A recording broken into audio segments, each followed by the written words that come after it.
Para a gente começar aqui, tem uma música que eu acho que todo mundo aqui conhece.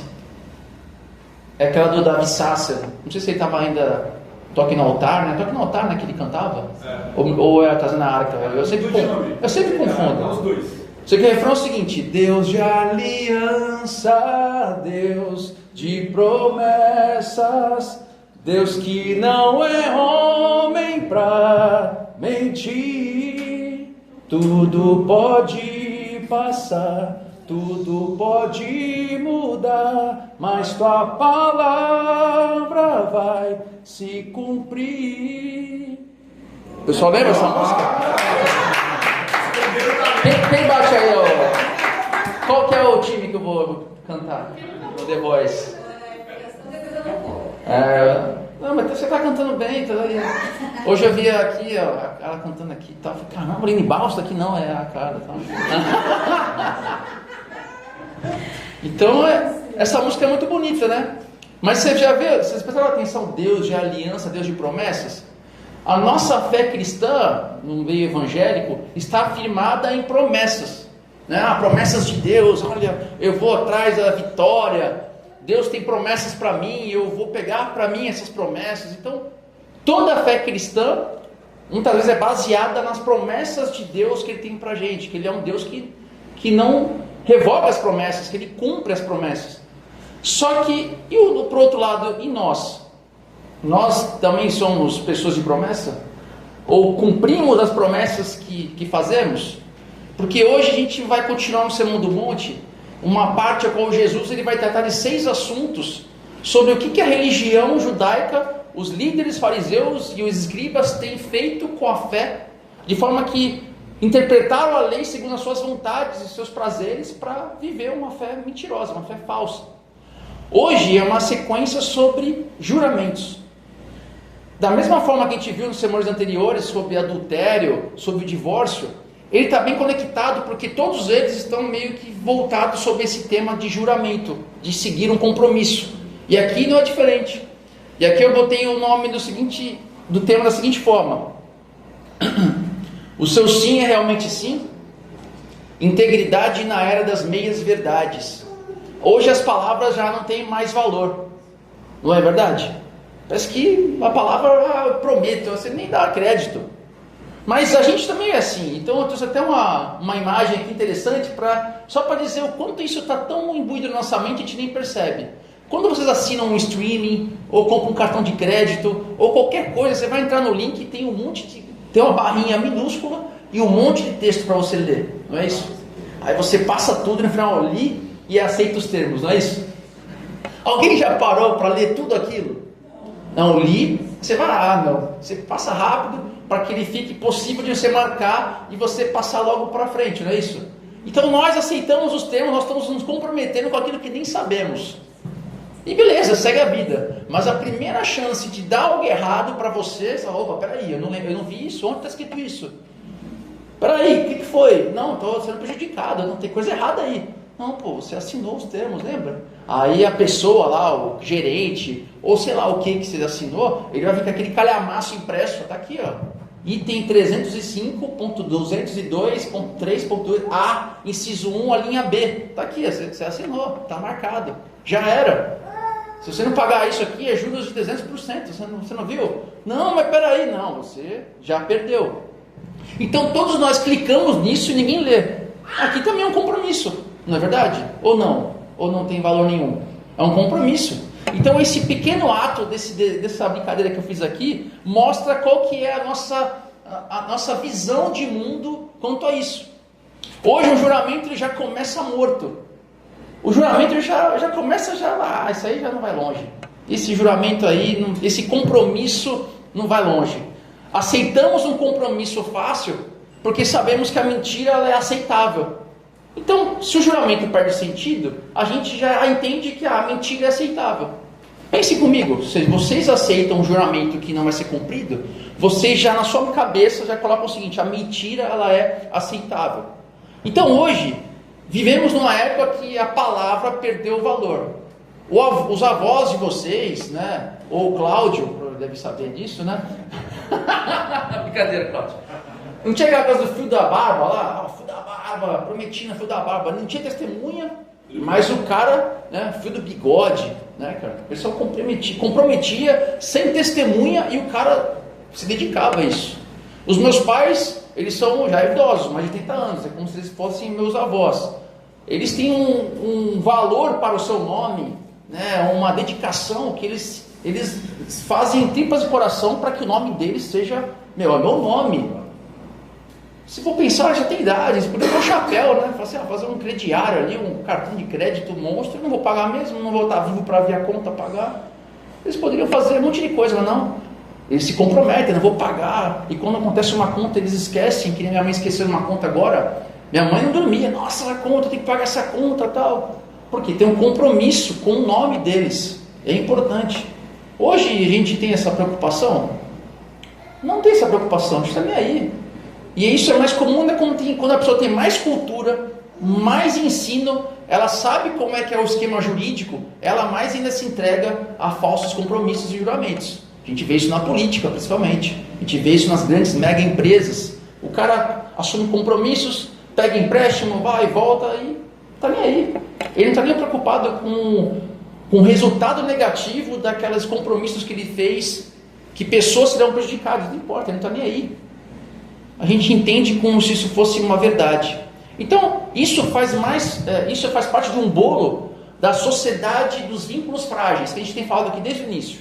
Os vínculos de pessoas, vínculos de compromisso com amigos, compromisso com familiares, compromisso com nossos cônjuges, e agora compromisso de voto, de juramento. Quando a gente lê esse texto que a gente vai ler seguinte, a gente acha que é só juramento, mas tudo aquilo que você se compromete é um juramento. Então hoje, infelizmente, isso na história, aquele juramento do fio da barba, do compromisso, a gente tem que fazer base de contrato, a gente tem que burocratizar aquilo que facilmente seria sobre eu vou fazer, eu me comprometi, se eu falei eu faço. Mas não, a confiança pessoal caiu por terra. E aí tem uma brincadeira legal aqui que eu vi que o Weber Campos Júnior, que o Renato está lendo o livro dele, gosto muito, ele sugeriu uma brincadeira para fazer com uma dinâmica com crianças. Então o que ele falou para fazer? Olha, pede para as crianças desenharem a última mentira que elas contaram. Desenharem, escreverem a última mentira que elas contaram. E ela vai desenvolver isso. Aí só essa dinâmica vai revelar o quanto o coração do ser humano é pecador, o quanto o coração do ser humano é corrupto, porque elas vão fazer de tudo para camuflar aquela mentira com uma verdade. Então você vai ver que a gente já nasce com isso, com esse pecado em nós. O pecado ele já está herdado em nosso coração. Fazemos de tudo para camuflar a realidade, para camuflar a verdade. Então nós já nascemos mestres em distorcer a verdade em prol de nos proteger do nosso próprio ego, da nossa própria vontade. Então mentimos, descompromissamos, com o único objetivo de nós não sermos atingidos por isso. Então tudo isso tem um único objetivo: eu preciso me dar bem. Não importa se eu vou dar um chapéu num compromisso, não importa se eu vou ludibriar uma legislação que eu sei que está errada, mas que ninguém vai ver, para me dar bem.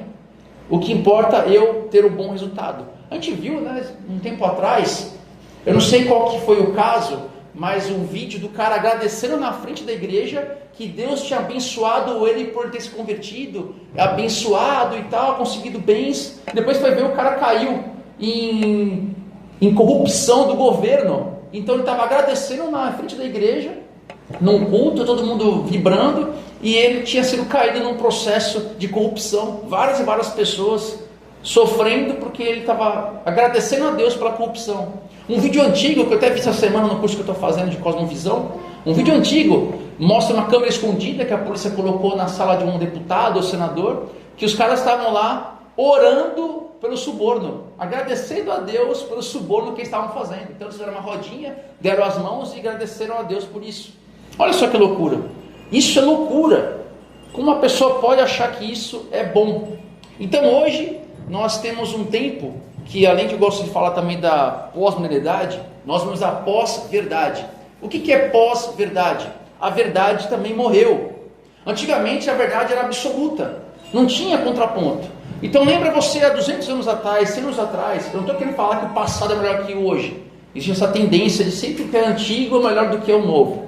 Estou falando o seguinte: há 100 anos atrás, 200 anos atrás, você poderia ser um ateu, E você viver numa sociedade que estava tão imbuída de pensamentos cristãos, uma sociedade tão imbuída da ética judaico-cristã, que mesmo você sendo ateu, você tinha compromissos éticos de um cristão, porque a sociedade era cristã. Então você podia ser ateu, mas você vivia naquele meio que o seu caráter estava sendo refletido aquilo que a própria Escritura fazia, por mais que você não pensasse a respeito. Então o diálogo entre o cristão e o não cristão era muito fácil, porque a pessoa vivia nesse meio. Só que os tempos mudaram, as pessoas foram para cidades, as pessoas começaram a pensar mais em si. Toda uma questão da Revolução Industrial, que eu não vou falar aqui agora. Mas o que aconteceu? Hoje, a pós-verdade mudou isso. Hoje a cultura é totalmente inversa da cultura judaico-cristã. Então hoje a igreja quer impor a sua vontade por meio de legislação para os não cristãos, enquanto que essa minoria consegue, por meio da cultura e das artes, mudar uma cultura. Então você não tem como impor a vontade, a ética cristã por meio de legislação, enquanto ela está sendo moldada pelo ensino e pela mídia. Então hoje não existe mais essa conexão entre o não cristão e o cristão, porque vivem em sociedades distintas, da pós-verdade. E qual que é, com esse tema específico, o que a pós-verdade nos ensina? Nos ensina que a verdade é uma construção subjetiva, cada um tem a sua verdade. Então por isso os compromissos hoje não têm sentido, porque você entende a verdade de um jeito e eu entendo de outro. Então vamos fazer um contrato aqui, eu estava numa empresa, fazer um contrato, e eu já faço o contrato já pensando em quebrar ele para me beneficiar com alguma coisa que a legislação brasileira me permite a dar um chapéu. E eu acho isso normal. E você cristão, às vezes, por estar tão imbuído, tão entrado nessa sociedade secular, que você também acha normal. Então hoje a verdade é manipulada por narrativas. Eu tenho narrativa que manipula a verdade. E isso é feito como legal, positivo. Parabéns, nossa, isso é legal. A igreja não ensina isso. Hoje a igreja está preocupada entre tratamento terapêutico. Você vem na igreja para ser tratado, fazer uma terapia com Deus, onde você quer um encontro com Deus, você como indivíduo. E você sai daqui fazendo as mesmas coisas que você faz, sendo um crente ateu aí fora.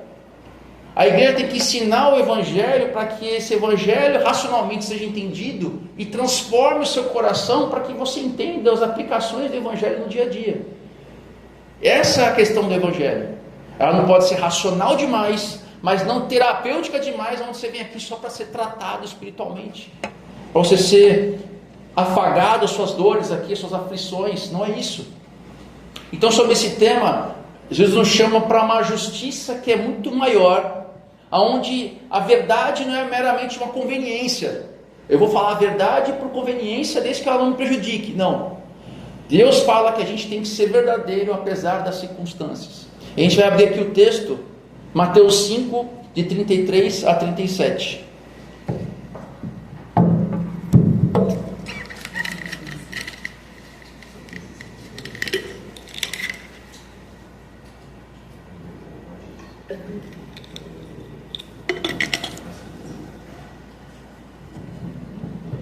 Vocês também ouviram que foi dito aos seus antepassados: não jure falsamente, mas cumpra os juramentos que você fez diante do Senhor. Mas eu digo, não jurem de forma alguma, nem pelos céus, porque é trono de Deus, nem pela terra, porque é o estrado de seus pés, nem por Jerusalém, porque é a cidade do grande rei. E não jure pela sua cabeça, pois você não pode tornar branco ou preto nenhum fio de cabelo. Seja o seu sim, sim, seja o seu não, não, e o que passar disso vem do maligno. A gente vai dividir aqui em partes, como a gente sempre faz. A primeira parte é: não jure falsamente. Vocês ouviram o que foi dito, não jurem falsamente. Então Jesus aqui não está atacando a lei de Moisés, como se o Antigo Testamento fosse descartado e agora sim vem o novo, que é algo novo, algo melhor. Não é isso. Ele está falando assim, olha, essa visão que vocês têm, líderes, totalmente distorcido da lei.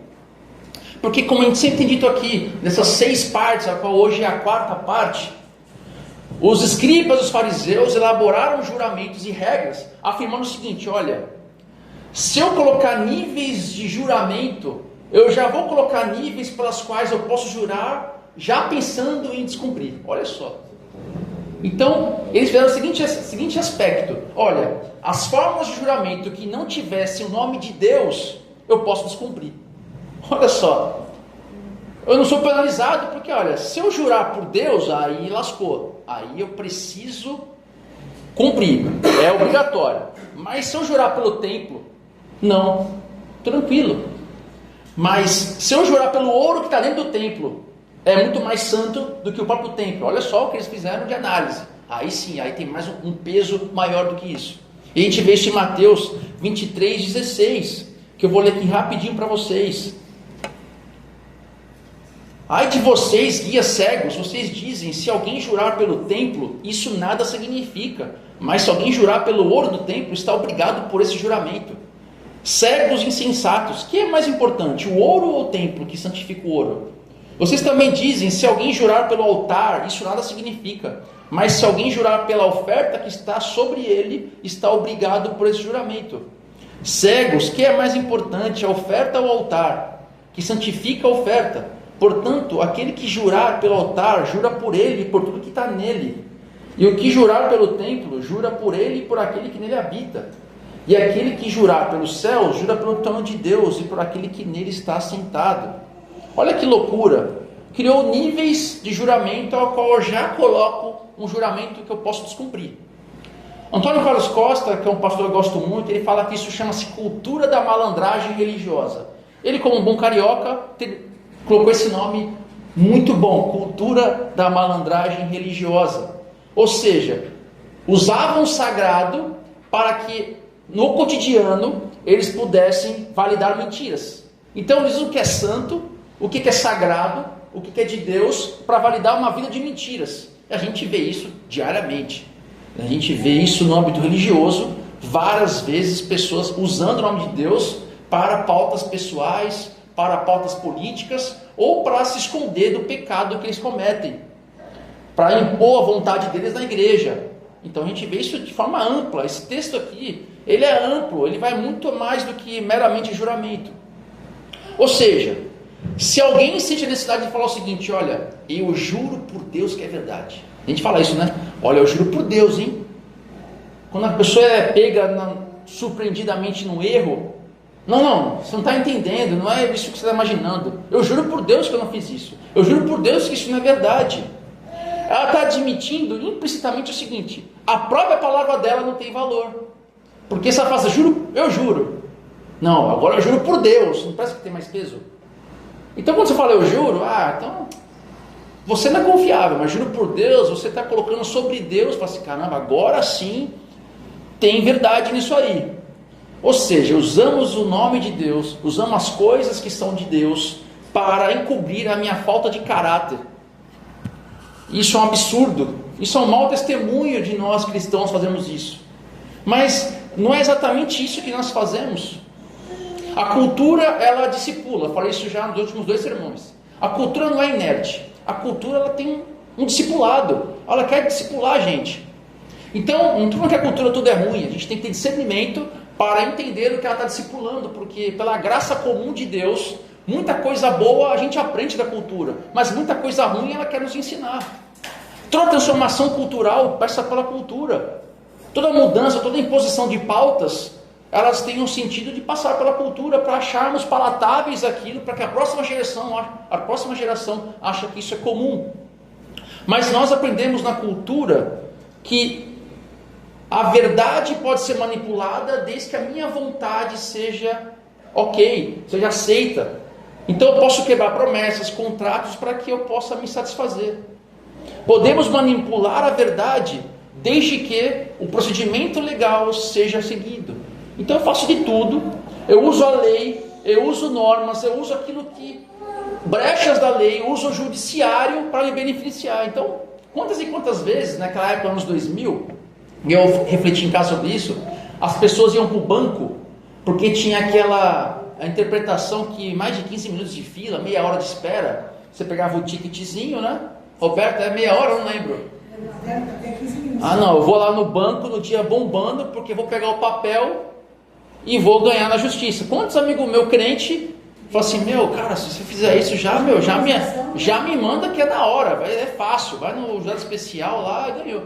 Eu conheço gente que fez isso, para se beneficiar, eu não sei como é que está hoje isso, acho que nem tem mais isso, né? Não tem nem mais banco, não é verdade? Mas a gente sempre acha uma forma de nos darmos bem. É carteira de estudante, eu dou um bypass para a carteira de estudante. Habilitação, então sempre tem um método para eu me dar bem. A malandragem, jeitinho brasileiro. E a gente faz isso de tranquilidade, sem dor na consciência. A nossa sociedade é construída sobre essas verdades. Eu fabriquei uma verdade, é uma mentira. Uma mentira contada muitas vezes, ela se torna uma verdade. A gente não vê isso até político usando. A verdade vos libertará. Não tem um político que faz isso? Não sei, acho que ele falava muito disso. Ele se apropriava de um texto da Escritura que ele é verdade. Eu não preciso provar, porque se ele está falando é verdade. Hoje a verdade é o que eu digo. Eu não tenho provas.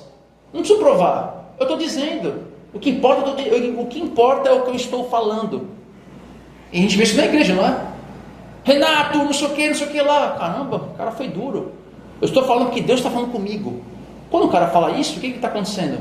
Você não pode refutar, porque Deus está falando comigo. Eu sou a boca de Deus aqui. Eu sou o Papa da igreja. Então, se eu estou falando, você não pode refutar. Porque se você refutar, olha, você é um rebelde. Então, a gente vê isso em todos os nossos níveis.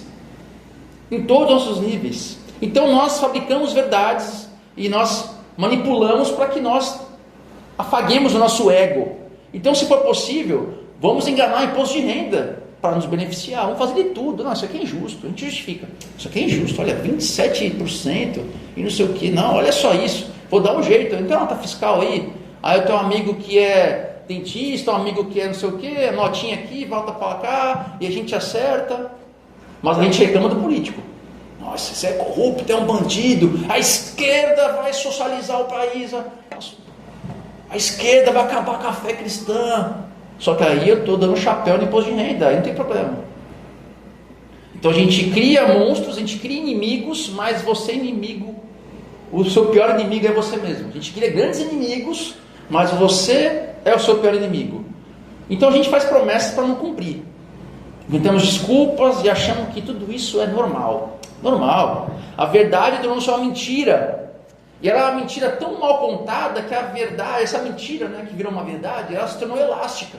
Então, eu ajusto a minha mentira até onde eu consigo me dar bem com ela. Você viu pessoas que, até a gente mesmo, conta uma mentira, mas para encobrir essa mentira conta outra, mas aí conta mais uma e fica um negócio gigantesco. Na cultura pop, isso é normal nas séries. Quem viu Breaking Bad? Ozark. O cara começa a série, é um cara bom. São pessoas boas. Só que, por conta de uma mentira, para se dar bem, ele não pode mais voltar atrás. Ele vai ter que prosseguir na mentira. Ele vai mais uma mentira, vai outra mentira.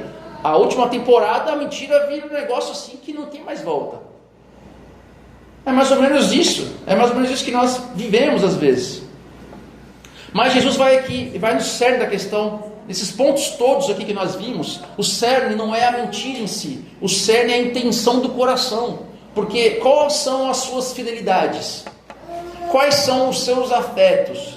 Então, você vai ser uma pessoa com sinceridade, que eu já disse aqui uma vez, uma pessoa sincera, uma pessoa sincera, é uma pessoa que mostra quem ela é de verdade. Quando você não é sincero, a verdade não existe e você só diz mentiras. A sua vida é uma mentira.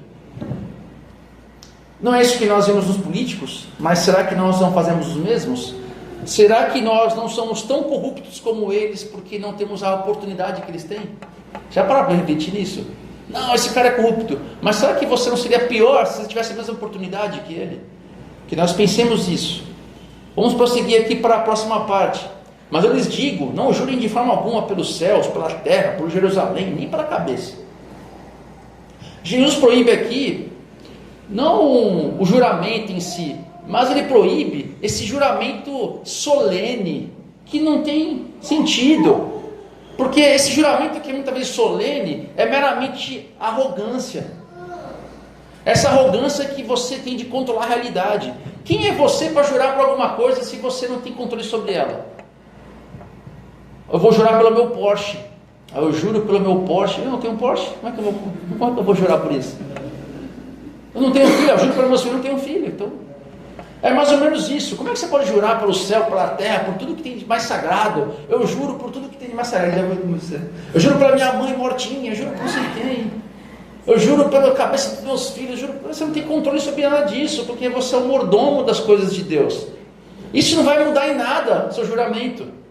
Você não tem como penhorar aquilo que não te pertence. Deus está em todas as partes. Isso só mostra que a gente gosta de separar a linguagem secular da linguagem sagrada. Olha, quando eu falo eu juro por Deus, parece que eu estou entrando numa esfera do sagrado aqui. Para tudo, todo mundo fica em silêncio assim, ó. Juro por Deus, agora eu saí do meio normal para o meio sagrado, agora tem valor. Até agora não valia nada, agora tem valor. Meu, você não tem direito de jurar pelos céus, não por nada, porque tudo de Deus, tudo vem de Deus. E Jesus vai além, não jure pela sua cabeça. Você não tem poder nem pela sua cabeça. É presunção quase de ateísta. Porque a sua vida já é um dom de Deus. Quem é você para jurar por você mesmo? Você não, a sua palavra tem que ser sim, que a gente vai ver mais à frente.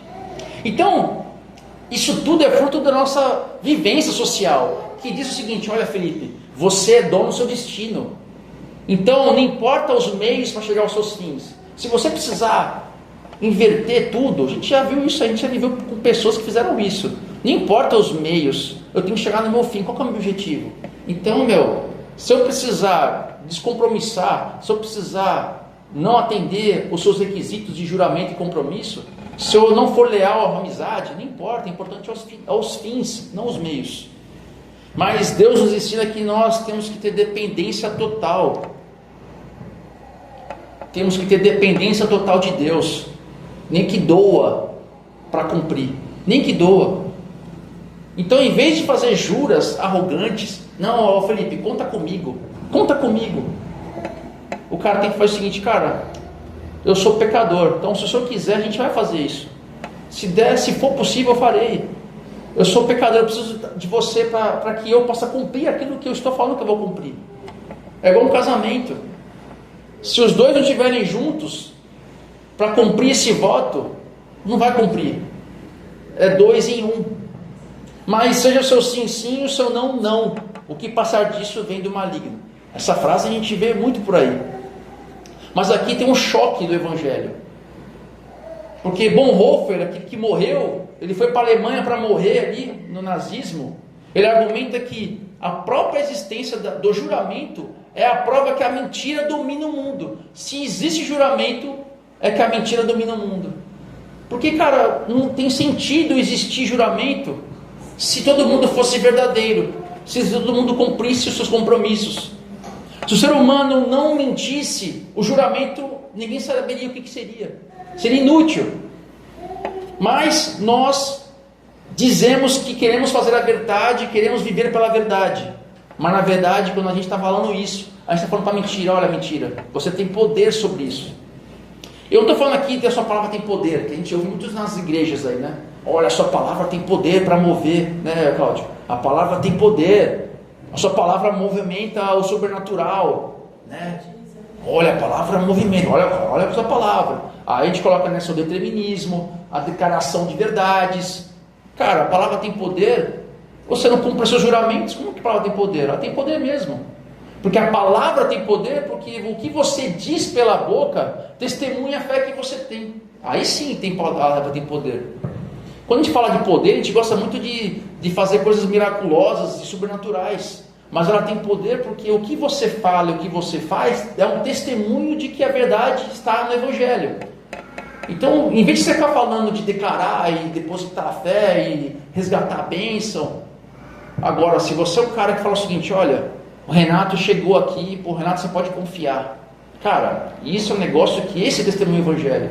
Porque o testemunho é que ele tem um caráter de Deus. Olha, Renato pode confiar que, esse cara aí, né, o que ele fala, ele faz. Ele não precisa fazer palavras mirabolantes ou sair pregando para falar que é crente. Porque ele é um cara que você pode confiar. Esse sim está dando um bom testemunho da fé e da verdade. Esse sim a palavra tem poder. E ele sabe o peso disso, porque se ele pisar na bola, o que os caras vão falar? Ah, é crente. Tinha que ser, né? A gente está tão sem crédito. Ah, tinha que ser crente o Renato para fazer isso. Agora os outros podem pecar à vontade que não dá nada. Mas o crente pisou fora do... Nossa! Ou então o crente pisou fora daquilo que eles acham que é o crente tem que fazer, também vão malhar em cima do Renato. Então, cara, isso sim é palavras tem poder. Isso sim é palavra tem poder. Francis Schaeffer, ele fala que os homens se afastaram de Deus, que é o único absoluto, e se tornaram mentirosos. Ou seja, nos tornamos hipócritas. Somos hipócritas num sistema hipócrita. Aceitamos como normal, porque nós somos inundados pela cultura e pela postura de mentira, pelos anúncios, por streaming, filmes, pela mídia. Não estou falando para vocês pararem de ver filme, parar de fazer as coisas, mas reflitam sobre aquilo que você faz, porque quando você é discipulado pela cultura, você começa a viver coisas que você nem imagina. É como se fosse manobrar o carro na garagem e escovar o dente, você nem pensa, você já faz. Então temos que tomar cuidado, porque acabamos absorvendo uma cultura errada e achando que é certo. Burlamos aquilo que é correto, sem peso na consciência. Então a gente começa a usar essa fórmula, eu juro por Deus, porque nós não temos confiança, a nossa palavra não tem confiança. Isso é patético, isso é ridículo, não é digno de crédito. Um cristão não deveria ser assim. Mas aí eu sigo com aquelas perguntinhas de stories do Instagram, aquelas perguntinhas bem bobinha, né? O cristão pode tatuagem, o cristão pode isso, pode aquilo. Então vou dar uma perguntinha bem bobinha aqui. O cristão pode jurar num tribunal de justiça? Vai lá, né, a Roberta lá, e aí testemunha, eu juro dizer a verdade, a mesma verdade, põe a mão na Bíblia lá. Não posso jurar. Tem linhas cristãs que não juram mesmo. Os Amish lá, que lá nos Estados Unidos, os testemunhos de Jeová, né, que teve visitantes de testemunho de Jeová, hoje é brincadeira. Eles não juram solenemente porque eles interpretam a escritura ao pé da letra. Lá fala o seguinte, não pode jurar, então eu não vou jurar em lugar nenhum. Eles não juram, não pode jurar. Pensem vocês, vamos analisar criticamente. O próprio Jesus se colocou sob juramento com Caifás. Mateus 26, 63, 64. Caifás fala, você é Deus, você é filho de Deus? Ele fala, você está dizendo. Ele se coloca em situação de juramento. Paulo fez isso várias vezes. Então o que Jesus está condenando aqui não é o juramento, mas é um juramento evasivo, hipócrita, é se comprometer hipocritamente, é falsear a verdade. Isso no dia a dia, nas coisas simples da vida. Então nós temos que ser essas pessoas sinceras e reais, verdadeiras. Então qual que é a aplicação desse texto para a nossa vida, para a gente combater essa meia verdade que vivemos? Sejamos um povo de palavra, é óbvio, né? Parece que a gente tem que falar o óbvio, sejamos um povo de palavra. Então tudo que você fala tem poder, porque tudo que você fala é sagrado. Não existe o que é da igreja e o que é fora dela. Não tem separação do que você fala aqui dentro.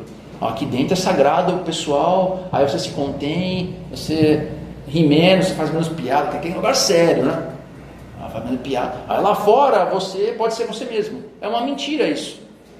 A palavra tem poder em todo lugar, não porque você é movimento sobrenatural, mas que a tua palavra é sagrada. Existe uma liturgia do dia a dia, a qual a sua palavra dá o testemunho da fé que você tem. Então, o olho de Deus vê tudo, e a gente esquece isso. Ele vê nossos compromissos, nossas lealdades, nossas conversas. Então, sejamos reais em todos os nossos ambientes. Segundo, abandone a ideia de que fim justifica os meios. Parece óbvio, não tem nenhum sentido a gente falar isso aqui, mas às vezes você tem que falar. O Salmo 15 diz que o homem íntegro mantém a sua palavra, mesmo quando sai prejudicado. É muito fácil você ser verdadeiro quando isso não aperta o seu calo no pé. Não, eu só aumento a palavra de verdade. Mas deixa o negócio ficar apertado para você. Você correu o risco de perder o emprego, você correu o risco de ser pego num erro que você cometeu. Aí sim você dá um jeito de, juro por Deus que eu não fiz isso. Então se você prometeu fidelidade, cumpra. Em todos os níveis. Se você fechou um negócio e viu que era ruim, puxa, esse negócio que eu fiz aqui foi no calor do momento. Não era para fazer isso, né, Renato? Assinei isso aqui, mas pensando bem, não era para assinar. Acho que eu estava muito entusiasmado. Eu não vou assinar isso aqui. Agora, amigão, Custou caro, assume o compromisso. Honre a palavra, vai doer, vai, mas você assume o compromisso. Qual que é o último aqui agora? Faça da sua integridade o seu maior evangelismo. A sua integridade pode ser um evangelismo. Nessa era que vivemos, o cara ser íntegro já é um negócio contracultural. Caramba, esse cara é íntegro, parece uma mosca branca. É loucura. Caramba, esse cara é íntegro, não existe essa pessoa. Então o mundo só vai levar a sério o que você diz se você for íntegro. O mundo só vai levar a sério a igreja Porto da Rocha se nós como igreja formos íntegros. Não importa se a gente parar na rua e vender, dar dinheiro para pobre, e cesta básica. Isso que é importante eu estou dizendo o seguinte, o evangelho não é justiça social. O evangelho não é só evangelismo. O evangelho contém evangelismo. O evangelho não é isso, o evangelho é boas notícias, é as boas novas. E as boas novas passam pela integridade do evangelho. Você desvirtuar o evangelho para a justiça social está errado. Você mudar o evangelho para discipulado quanto a raciocínio e lógica está errado. O evangelho é boas novas que mudam o caráter das pessoas. Esse é o evangelho. Então, ela tem que ser custosa. O evangelho tem um custo para que eu mostre para o mundo que eu sou crente de verdade. Martin Lloyd Jones dizia que o mundo está vigiando os cristãos. E esse é um dos métodos mais potentes de evangelização. Eu já disse aqui outra vez. Tem aqueles que são os acusadores e os observadores. Os acusadores, eles não estão nem aí, eles vão te acusar, eles vão cair em cima de você. Você pode ser o cara mais íntegro do universo. Mas muita gente só está te olhando. Ela só está te vendo o seu dia a dia, suas reações, a sua forma de agir. A pessoa, caramba, ele podia estar agora rasgando, mas não está. Ele podia agora estar fazendo alguma coisa, mas não fez. Ele podia estar fazendo isso que ele perdoou. Então, as pessoas estão te olhando. Esse é o evangelismo real. Então, a nossa integridade é esse evangelismo aonde o mundo consegue te ouvir. Fala muito mais alto a minha integridade do que eu falar algo. Não estou falando que eu não deva falar o evangelho, porque a conversão vem pelo ouvir a palavra de Deus. Mas se você prega, a sua vida social, a sua vida comum não se associa com o que você prega, melhor você não pregar, cara. Melhor você ficar quieto, está fazendo um desserviço. Então que a sua palavra basta, porque isso é mais importante. O mundo diz que a palavra não tem valor, que ela pode mudar hoje, amanhã, é volúvel. Mas a verdade, ela é perene, é uma perspectiva, aonde não busca a minha satisfação. Ela busca meramente obediência a Deus. Eu não posso viver num compromisso que dura até onde eu aguente. Não é isso. O Cristo nos chama para uma integridade, onde não importa o motivo. Não importa o motivo, não importa o resultado, eu sou íntegro. O que importa é a verdade. Então Deus não está preocupado com a sua oração pomposa, com seus juramentos solenes, ao templo sagrado do alicerce, do Deus, da arca da aliança. Não esquece isso, não faça isso. O que importa é você ser íntegro, real, verdadeiro. Em um mundo de termos e condições, que ninguém lê, eu também não leio e você também não lê, que nós sejamos esses crentes que, e a palavra eu vou cumprir. Que Deus nos abençoe nesse caminho. Que seja teu sim, sim, e o seu não, não, para a glória de Deus, não para a minha glória e a glória de ninguém. Amém? Então, vamos orar.